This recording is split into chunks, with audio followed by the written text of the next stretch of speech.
నమస్కారం. ఘంటారావానికి స్వాగతం. ముందుగా ప్రధానాంశాలు.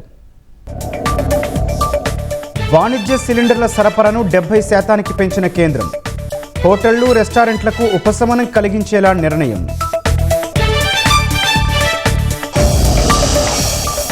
దేశంలో ఎరువులకు కొరత లేదన్న జేపీ నడ్డా. రైతులు ఆందోళన చెందాల్సిన అవసరం లేదని స్పష్టీకరణ.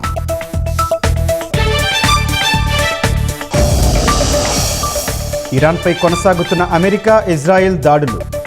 గల్ఫ్లోని యుఎస్ స్థావరాలు, పోర్టులపై టెహ్రాన్ డ్రోన్ల ప్రయోగం.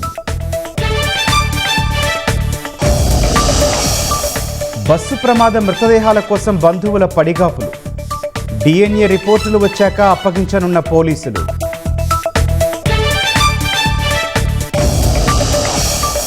పోలవరం జిల్లాలో పశువులను చంపేసిన పెద్దపులి.